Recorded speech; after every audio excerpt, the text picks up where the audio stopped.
Harris. Mr. Linder. Here. Mr. Tedisco. Ms. Downs. Here. Mr. Anderson. Mr. Spellman. Here. We do have a quorum present. Thank you. We will all follow pledge allegiance. I pledge allegiance to the flag of the United States of America and to the republic for which it stands, one nation, under God, indivisible, with liberty and justice for all. Okay. Acceptance of the minutes. Do we have enough for the special meeting and the regular meeting? Motion to accept. Motion To accept the minutes? by Mr. Bricata, second by Mr. Linder, or second by Mr. Salmon? Okay. A discussion on the minutes at all, or no? Discussion? Okay. All those in favor of the minutes, they are. So going to say aye? Aye. Okay. 5-0. Okay, discussions. The zone text change options for modifying regulations for keeping of the poultry. Good evening, Mr. Chairman. We did give you a couple options, and I would apologize to the commission. We really weren't trying to prohibit penguins. Pelicans, I believe, is the proper bird. Pelicans, penguins. Peacocks, sorry, peacocks. So, not that the commission should feel there's now a blanket permission to have penguins in people's yards, but peacocks are really the birds that showed up in the other regulations. And in my apparent fatigue in reviewing these and editing these, I left penguins there. And so anyway, I gave you two options, really. The first one is to reduce from 80,000 square feet the minimum lot area to 20,000 square feet. The number is the same, 12 chickens on a lot. Roosters, peacocks, and male turkeys would be prohibited on lots less than 3 acres. 3 acres is the threshold for farms. More than 12 chickens requires 3 acres, and all chickens must be kept in a building or enclosure located in a rear yard of no less than 35 feet from any lot line and at least 125 feet from any neighboring residences. We don't have any requirement to reduce the distance from neighboring residences. My view is if you're going to reduce the lot area requirement, you ought to at least consider that as an option. That number two will preclude some of the smaller lots because 125, some of the lots, the older lots are smaller in width. And when you put 125 from the neighboring properties, some of them will automatically be precluded. The other one is really the same, but it eliminates any acreage requirement at all with the same provisions in there. And it's really up to you which one you wish to put forward for consideration. I would say to you that since it's your proposal, you can amend if you wish, following public hearing, whatever public testimony you may get on it. But those are the alternatives that I give you. If you have any other things that you'd like us to consider, we'd be happy to do that. But yeah, Rob, go ahead. On the 125 feet, is Yeah. there, is it just the 35 feet? If you got rid of that, that would work with all lots? Not necessarily. I can't tell you that will work with all lots. It would work with more lots. That I guess that will work with more lots. Because I think this is geared towards possibly those are the people that would want to have to use this. So I don't want to preclude that. I understand that, but I would tell you that we did get, this may not be as popular as you think. We did get some people who called us during the drafting of the regs, and also because it was in the newspaper, some people were opposed to it. So you're going to get some mixed reaction out there. So. Okay. I forgot to say for the record that Mr. Tedesco and Mr. Anderson are here. Okay. All right. Thank you. And again, my thinking was, all right, well, if you're going to reduce the acreage requirement, it's at 80,000 square feet now. And if you're going to go down to 20,000, again, and especially remember, those are the tighter neighborhoods. This may not be as favorably received as you might like it to be. I understand the point. I get it. But I was looking for some buffer essentially for adjoining properties. Yeah. What if we Mr. added in? What if we added in a line after that, or it has to be in an enclosed coop? So if you're under that 125 feet, if you put them in a coop, maybe it's not an issue because now they're restrained. They roam. I mean, a chicken, they get out. We had them. They get out. I know. They lived it. It's horrible. And they go. It's horrible. I mean, my friend has a farm and it's enclosed, top, bottom, side. They don't get out. Chase a chicken. That's what I'm going to ask you. They don't listen. Gil, you got a question? So, Bill, my understanding is that the genesis of this proposal came from one individual. Is that correct? I won't say that's completely true. I know that it was stimulated that way. I think the genesis really comes from the commission in response to that. Right, so if we go way back to the beginning, it was a result of one person. Well, way back to being goes all the way back to when we amended it in 2000, whatever it was. No, I'm talking about the Yeah. latest version. I can't really comment on that. So I understand your point. Okay, but, well, yeah. my understanding is that this was the result of a single individual wanting to change the regulations. And as of right now, I don't know whether there's a groundswell from the public. We don't have a public hearing on this. So, I'm kind of flying blind on this. So to defer, so without any external forces that I can respond to, I'm basically against this, against changing any of the zoning regulations regarding chickens. I mean, I don't see any groundswell. I don't see any reason to change the regulations. There's nothing compelling that tells me that we have to change the regulations. This isn't a real serious matter as far as I'm concerned. And I think people who have purchased properties in certain zones purchased those properties knowing that the regulations were as they purchased them, and to change the zoning for chickens, I think is kind of pulling the rug out from under a lot of people in this town.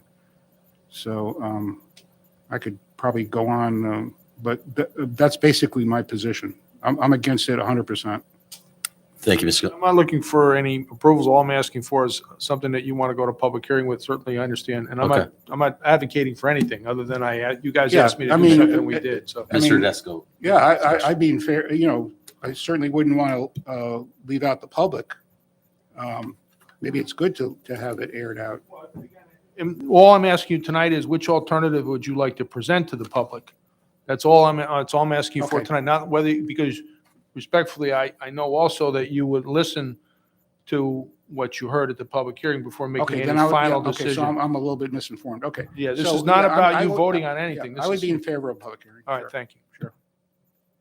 Mr. Tedesco. Yeah, this is just a point of information. I don't really have a position on this per se. But Bill, the 125 feet from the residence, I mean, I think in an R20 zone, that's going to really limit the possibilities of having chickens in R20 zones. My first house in Cheshire, we lived in an R20 zone. We had a really nice yard, but it was fairly narrow and about 200 feet back.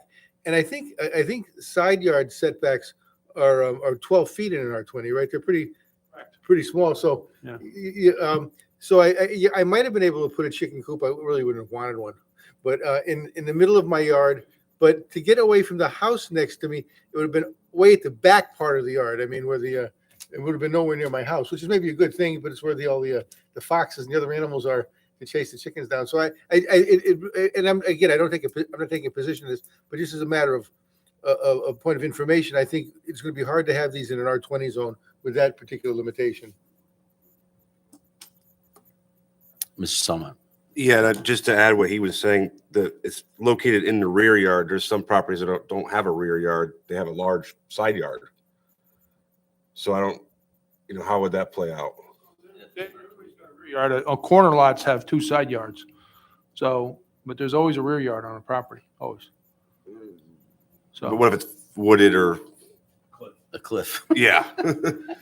I mean, Yeah. okay, I mean, zoning regulations are by themselves, they limit rights. They are what they are. It's It's a derogation of rights. When the Pilgrims came, we had no zoning. So zoning regulations are by themselves a derogation of rights. Question is, what do you think is reasonable for your entire community? You may pick out one lot, but I would suggest that you not look at that one lot and say, aha, look, we got a problem here. Because every regulation you write, there's always a lot that won't conform to it in some way, and therefore can't reasonably use for whatever that purpose is. I understand your point, so. The reason why I just know people are I think I've seen people already questioning that part of it. I've also, and whether they come to the hearing or not, I don't know that, but I know we've had people call us and tell us they are opposed to changing. Sure. My view, my question to you tonight is, which regulation would you like to put in front of the public? Or something. Or if Or there's a something not- modification you'd like to make, what is it you'd like to do? So, So, Well, just one, where did the 125 come from? I mean, personally, let me just say that I like the 125. I think that a lot of the comments that I've heard from individuals just during my time on the commission, when it's come to chickens, roosters, whatever it is that they're a bit of a pain in the neck, and residents tend not to like them next door to them. So that's just my experience, which is why I'm fine with the 125 setback. The second thing is, in terms of which proposal I would like to send forward, I think that, at least me personally, proposal A sounds better just because it's got that 20,000 square foot minimum. I think I just prefer that as opposed to proposal B. So it's my thought. fine tune it after we have a public hearing. Be careful what you do tonight, because you don't want to necessarily dig in on, you want to wait until the public gives you testimony. Yeah. Question I want to know is, which one do you like better? So. Just what's the Summit. I just was curious what the process was. But what's Must be referred to like any other Yeah, text I amendment mean, gets- right now, tonight, we Yeah. could say, okay, well, I mean, like, I would rather have the 40,000 versus 20,000 personally, but that's, it would come to whoever else feels that way, because we're at 80 right now. I could see going half, going a quarter. I mean, like what he said, a little lot of 20,000 square feet. I mean, you could be a side yard, you could be in somebody else's backyard, and the chickens roam. They just, if they get out, they're gone. So they could be over 3 doors, you know what I mean? And then you're running around through the neighborhood. In a fence or an enclosed area, you can't just let your chicken, this They regulation still will not get let out. people, I That's the got it. problem. Okay. You know what I mean? That my thing is it's not just, they're not contained, and you got a little kid, and they open up the gate, then the chicken's rolling around. It could, that's if especially in your 20,000 square feet, you're talking like quarter acre lots in the center of town, and you're driving down Maple Avenue and a chicken walks out on the road. I mean, what are you going to do? Run it over? I mean, That's where it came from. I don't remember. I gave you Yeah. gues the regs that we got from all these other communities, and I tried to Yeah. consolidate it as best I could. There were 2 or 3 communities that had distance restrictions. I think I might have seen up to 150 feet in somebody's regs. I don't remember whose they were, but if you look at all that stuff, which we have given you, you'll see that stuff. yeah, we already lived Chicken Gate. You know what I mean? It's kind of like, starting over again. It's horrible. Okay. If I could Go, just Mr. say to Atkinson. that, I also think that 125 would be limiting to some extent as well. So even if you were to bring down the acreage amount or just keep it where it is, there's still some degree to where not every home is going to be able to have a chicken. Nor frankly is it intended that every home has chickens, nor has your history on this to permit every home to have chickens. You went to 80,000 square feet. It's unless we do something here, your policy has been that every home can't have chickens. So, and the intention here is not to enable, frankly, every home to have chickens, because not every home should have chickens. And not only every home will want chickens. So guys, we're trying to liberalize this a little bit. What do you want to do? Mr. Chairman.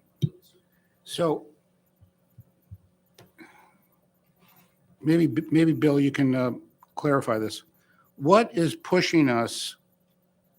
Are you saying that we have to have a public hearing, one way or the other? You don't have to do anything, because this has been initiated Right, because you guys wanted us to come up with something. It's from you guys. right, You can choose to do nothing if you Right, wish and leave okay. the regulation as it is. okay, I'm asking you, Great. based on the research that we did and the multiple discussions we've already had, I give you a couple of great. alternatives. So what concerns me is that we're talking here about choosing what do we want to propose to have a public hearing on, which kind of gives the impetus for a public hearing. And then we'll have a public hearing, whether it's 20,000 feet or 40,000 feet or whatever. And it adds legitimacy to the chicken issue. So my position again is, I don't think we should do anything. I could be accused of saying, well, I'm against airing it out in a public hearing. Okay, if I'm forced to have a public hearing, then fine, have a public hearing. But I don't think we should even push this issue to a public hearing. But a public hearing would be on a change of a regulation. So we would be proposing Right. something, Well, but and that that's why leads, you'd have a public yeah, hearing. so a public hearing leads to a decision on us to decide what to do. Still My- choose to remain My exactly as position you is are. So- we shouldn't do anything. To me, this is a non-issue.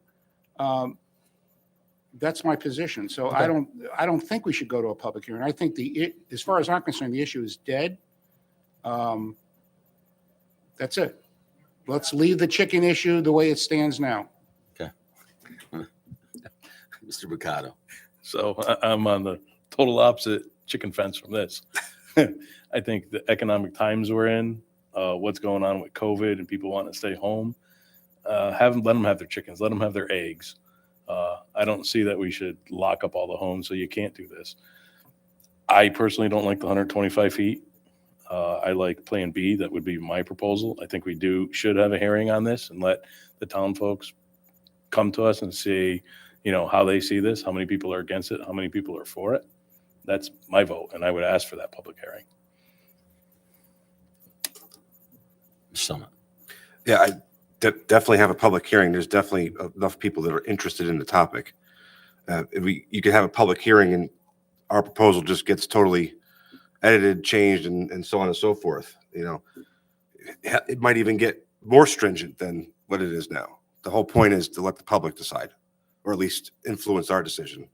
How do you know there's, what's the number of people that are interested in this? How do you know there's a lot of people interested? Just offhanded, you read about it in this, that. There was an article about a large article in one of the newspapers about chickens and regulations and things of that nature. There's a lot of discussion Because it was in the press? among townspeople and other things. Oh. It doesn't hurt to have a public hearing. That's what we're here Okay. for. Anyone else? No? So we have proposal A, proposal B. The difference is 20,000 square feet or no. Again, you can amend the regulation after the public hearing. Yep. Or during, if you wish. Go ahead. How many lots in town less than 20,000 square? Yeah, sure. Oh, you do. yeah. Not a lot, but you have some. Yeah.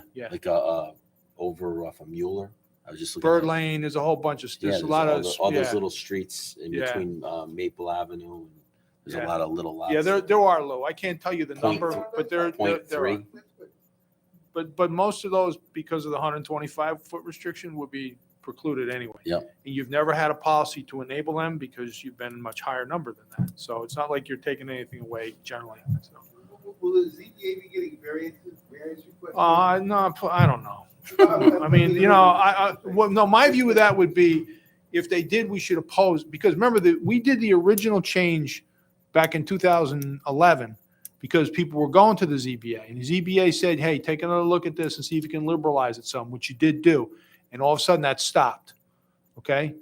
So my view of this is, any regulation you make, you should never guess, will people go to the ZBA? Because we can get requests on the existing regs now. And if we got a lot of people petitioning the ZBA, then we should take a look at it again, because sometimes, trips to the ZBA are a sign that your regulation needs to be Tweaking. fixed, right? But the original review, when we did it, when Rebecca was still here, because she did the work on that, okay? That was based on a lot of applications to the ZBA, and the ZBA actually requested that we take a look at it, which we did. And we had nobody really, we had a few, how come I can't do this, since then, but only 2 or 3, not a Yeah. lot. So people weren't going to the ZBA either, so. You set the policy, you got to decide if you're comfortable with it or not. So it's a choice of A or B or a modification. So I would say whoever wants A will, vote for A. Whoever wants B, vote for B. And then we'll see who gets where, right? So whoever wants A, raise their hand. I'll take A. So 1, 2, 3. Oh, 4. Okay, that's it. It's over. Sean, could you say that again? And 'cause there's the 4 of us raise our hands out of 7, so I would say A is going to win it. It's the 20,000 square foot limit. Yeah. I did talk to, so Commissioner Erickson know, Commissioner Natale today, and he was suggested that he was okay with B, but he's not here. He's not so- here.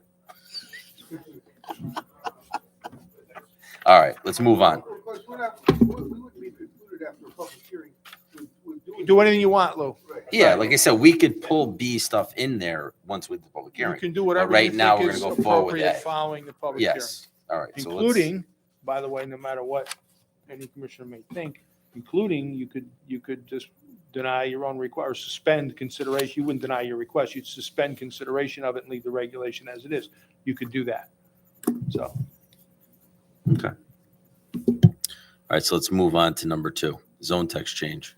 To amend section 48 storage warehouses, distribution with trucking facilities incidental to main use in the interchange zone. And that's Bricado Avocados. yeah, on this, Mr. Chairman, there was a concern about the residences that might be up there and respect to the loading and so forth. I did modify this. I didn't modify the regulation, but I did point out to you that this is a special permit use. Anything we would do up here is a special permit use. And your special permit regulation, section 40, gives you broad authority to modify applications, distance restrictions, setbacks, and so forth. I'm going to read to you what I inserted in here.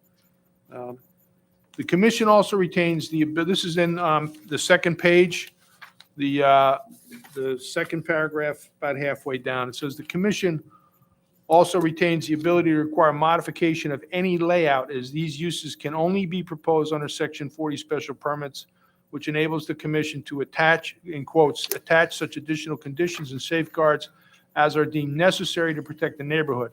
This section states that the commission may require greater setbacks, screening and parking, loading areas, modification exterior features of any structure, modifications of outdoor lighting, and other various controls to facilitate protection of abutting properties.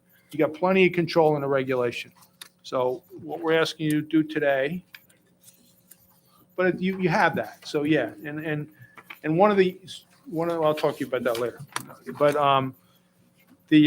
what I'm asking you to do is to enable us to send this to the regional planning agencies. And again, the hearings on this one and the chicken regs, we would open in October because we have to send this to the regional planning agencies for 35 days. Yeah. We'll probably continue them after that because we want to meet the timeline requirement. But we'd like you to authorize us to schedule for hearing at the beginning October 13th. Sounds good to me. Okay? Thank you. All right, so number 3. Number 3 is, I don't really have much to say about this, and you don't have a full commission here, but it's really about an amendment to the statute regarding accessory apartments, which you have the ability to opt out of if you so choose, which has to be concurred by the council. But it would modify significant, and our town attorney did this for us, so it will modify significantly, the requirements that we have now regarding it has to be extended family members, and it would allow the apartments to be a little bit bigger. We're at 900 square feet. I think these can be up to 1,000 square feet. You should read through this and decide, and I think you ought to do it with your full commission here to have a conversation about, So my question is this a take it as it is or not, or can this be modified? Well, if you opt in, that's a good question. You could opt out of it, and then you could modify your regulations. To mirror what we want out of it? Well, yeah, to make whatever changes you feel are appropriate. But you'd have to opt out of this. So you can't change anything, because there's, No, you can't modify. I think the town attorney would agree. You'd have to opt out of this requirement first. That does not preclude you from making reasonable modifications to your existing regulations. But you'd have to opt out of this first. That would be the legislative, that's the mandate here. So, accessory apartments are generally the easiest things that we deal with. And we did Yeah. make it a little easier for people to renew. You may recall that. The zoning enforcement officer can now do that. We even made it bigger. We went from 750 square feet to 950 Yeah. square feet, which is pretty close to this. We're not too far off from what No. they're asking us to do here. It's a matter of, whether you like that or not. And it's the one provision is the extended family, and I would suggest that's a policy decision you all need to make together, yes. Yeah, I just don't want to turn it into a business. That's Well, my only issue with it. And then we got to make sure we make a decision by January 1st, or we're stuck with it, correct? no, let me see. What does he say here? For The opt-out opt-out. process, any municipality that wants to opt out of the accessory apartments must complete the following process prior to January 21st, 2023. So you got a Okay, year, good. okay? Good. But again, when you're all together, you want to give that serious consideration. So see whatever you want to do. So Question? Go ahead. Go ahead. I'm sorry. So, Bill, I read through these a little bit quickly, but I did read through them. I mean, this really opens the doors to a lot of different things, doesn't it? I mean, your accessory apartment does not even have to be attached to the dwelling, if I read Right. this correctly. You can have a Yeah. little house in the back of your Yeah. house. yeah, yep. So it's significantly different from that perspective. I would tell you that I can only report to you that our accessory apartment regulations seem to function really well. We don't get a lot of people who want to do the kinds of things that are anticipated here. That doesn't mean that's either good or bad. I'm just telling you what the reality is from the market as we see it. Our accessory apartment generally function, yeah. I'm just going to do it. I'm sorry. Just what he just said there with the accessory apartment. The only thing that I don't want is something I just experienced where they pull in a trailer and then they want to make it a house. Dwelling unit under the, That's what I'm just saying No. is that's what we need to make You sure. mean like we- a double wide, that yeah, type of trailer? Yeah. Because I mean that. well, I don't want to get into, because I don't believe that's. No, I permitted by know, but this, I'm just saying so- if it's an accessory building, what's considered it can't have wheels on it. I understand, so. I'm curious, Bill, do you have any idea what the impetus for, this is Yes. a fairly major Yes. change. Yeah, well, it's interesting because there's a major effort with the legislature under the banner of Desegregate Connecticut. And they had a lot more than this that they were considering. Frankly, this is pretty weak considering some of the other things that they were, talking about mandatory, inclusionary and mandatory affordable housing, requirement. There's a whole bunch of stuff, and this is what the General Assembly came up with. So, There's also like Soros, I believe, what I've heard is going around to suburbs and buying up property and putting multifamily houses on there, doing this kind of work to change what you said. So yeah. you're not going to see it now. You're not going to see people in Cheshire want to do that, but there's outside people trying to change, bedroom communities and suburbs Yeah. like this. Well, there are, and maybe that should change. I mean, maybe we should have multifamily housing. It's hard to see, to me, how this, I mean, this is not our discussion here, but how this advances desegregating communities. Well, I'm not comment on that because, again, this is what survived the legislative process, which if you have any experience at the General Assembly, you know necessarily the brightest lights aren't always on at the end. So it's about all I can say on my editorial stage, so. Am I wrong in saying this is almost a backdoor for multifamily? Yeah, it's pretty weak though. And I would tell you, people in the home building industry, a lot of whom are, have been historically proponents of multifamily housing, aren't really thrilled with this because a lot of these guys build $1 million homes and they don't necessarily want accessory apartments in their backyards. You understand? Well, they have $1 million homes and that second kitchen is the pool house. Well, I'm not talking about where they live. I'm talking about the neighborhoods that they build and the consumers that they cater to. Right. Won't necessarily like, accessory apartments everywhere. But they, again, this is what the General Assembly left us with. There's some other things too, which we'll get into later, not tonight, So- but yeah. And not to prolong the discussion, but okay, so I live in a relatively very medium-sized, if not small, colonial, about 2,300 square feet in a R40 zone. And so I guess I could put a three-room house in the back of behind my house, I guess, next to the, Square feet. That's a and apartment. okay, and a family could move into that house, which, That's what's anticipated here, yeah. So behind your garage, you could add a double floor, about 400 or 500 square feet per floor behind your garage, and it would only be 500 foot. You do 2 floors. I want to be careful with that. but No, yeah, no, yeah. Ray, I'm just, It's just an example is that I like, understand. It'd be hard to put, I understand. You'd have to have you'd have to have to meet the what- building but code. his and style house. I mean, You gotta that- have ingress and egress. You gotta have safe transit between the first and second floors. I mean, there's some issues, but so you could, But yeah. so, and we could really put 20 or 30 more people on my 5-house cul-de-sac, I suppose, by building little houses behind our houses. I suppose, but I want to be careful because Well, I'm just talking. Yeah, I'd no, rather you just look at it in the context of your regulations, and if you think that they're functioning to meet the needs of your community, whether or not they do is up to you, okay?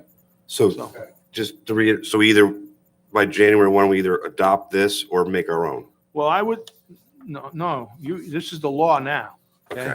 My view is that you should, as a commission, really talk about this, and if you want to make changes to your housing regulations, your accessory apartment regulations, you would need to opt out of this first. And then you should make whatever changes you want, which are reasonable, okay? What, if you opt out of this, what does the state do? It's done? No, the state's enabling you to opt out. And you do have to do it with concurrence from the council, okay? It's a 2-step process, the opt-out. So we opt out and our regs stay in place. But do we become a target? Right. Well, What's, what does that mean? For what? I mean, Well, you're do we you're already well under the magic threshold of 10% set forth in 8-30G. So a target, the legislature doesn't sit there and put their crosshairs on a community. They try to come up with regulations that apply to every community in the state. Now, but they're not going to target Cheshire, okay? I hope not. They're not. And remember, what does that mean? Does that mean that there's money behind us being a target? I mean, I don't understand that. I wouldn't worry about that. You should try to do a regulation that you think is reasonable for your community. That's what you should do. But do we need to change our regulations? Is there any need, does anybody see needs to modify? I mean, I think the in-law, I mean, since I've been here, I mean, I've never, ever really, I don't remember denying an in-law apartment. That's All the the years, one, you the know. one area that you might want to take a look at though is, does it always have to be extended family? Let me give you an example, right? So, let's say I'm living here and all by myself, but maybe I can have 2 college kids live with me and support me and take out the garbage and clean the yard and help me remain in the community. Because remember, don't forget this, okay? The longer that your senior citizens stay here, it's my belief, that's social capital. That's good for your community. Yep. Those are people with life experiences here. They raise their kids here. They're involved in the community. So maybe, just maybe, it doesn't have to be like their son-in-law. But you that have that lives there. now, don't you have, you No. can have someone that is your caretaker stay there. But that's living in the same dwelling unit. I'm talking about what's wrong with allowing, and again, I don't really want to get into this too deep tonight because we can do that another time, okay? No, Yeah, it but is. No, but like- a thing that you could think about is why couldn't a senior citizen have 2 college kids live with them and in an accessory apartment, which is 950 square feet, right? Not changing anything else. I'm not talking about a shack in the back, okay? All right, I'm not talking about that. I'm talking about why, if you leave your regulations the way they are now, couldn't a couple of college kids live there and help that senior citizen remain in place, remain functioning, and help them take care of it for some modest rent? Who cares? Why is that a problem? Why does it have to be related to the people that are retired? And again, I'm just giving you something to think about. You asked, that'd be something I would at least consider. So, Is there a legal definition of extended family? yeah, you have to, yeah. Extended family is somehow cousin, right? Aunt, uncle, yeah. So, But if I understand procedurally, we would have to first opt out and then yeah, that's the adopt way specific. that's my view Yeah. of it, yeah. And then you know, by No making, different than having a roomie. what's that? It's really no different than having a roommate. Well, yeah, it is because they live in a separate apartment. Yeah. Yeah, it is. They live in a separate apartment. But you're saying if they were the college kids would be living in a separate apartment and then helping you. That's what, okay. yeah. I mean, that's, by the way, that's not unusual. Yeah. It isn't. No, I know. You know, that's but really like not. I said, sure people are housing's doing that a now. huge. Yeah. I mean, for what I see, like I read that thing recently that we just got with all the information about, and I was really surprised that 88% of Cheshire homes are lived in by people that live, you know, Yeah. and it's only 12%. So I looked at the rental. I mean, for 12%, that's a low number for a rental. And I mean, and you have people that are in entry level jobs that can't afford to buy a home, and there's really nothing available for us. So Right. this Yeah. gives them a little bit of an opening. Right, right. Anyway, just something to think about, that's all. So, and you want to wait, we'll put that on the agenda when we have some time to do that, which isn't going to come necessarily real soon, but it'll come soon enough. Because we need to look at this, and you really think about what you want to do between now and January 1st of 2023. So, but we'll Okay. do it soon, okay? And Everything again, else you is want everybody in the tabled. room when you do it, so, go ahead. Everything else is going to be Done, tabled. everything's tabled. Yeah. And then for the new business, the zone text change application for RW Hine, what is that? I don't- I don't want to talk much about it tonight, Sean. Yeah, I know, All I I know. can tell you is, I Okay. have the And that's public going to be hearings next, are that's going to open. be Our next, public hearings are all open on the 27th. so for that's going to those be three items, 27th. Okay, yeah. And this combined application.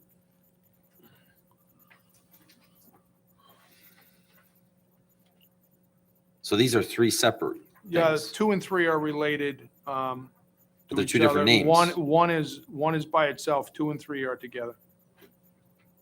But they're different names. What's? Yeah, I got it. Why are they different names? Okay, so 927. Yeah. So who's going to motion to adjourn? I was, and second by Mr. Salman. All the favor, say by saying aye. Aye. Okay.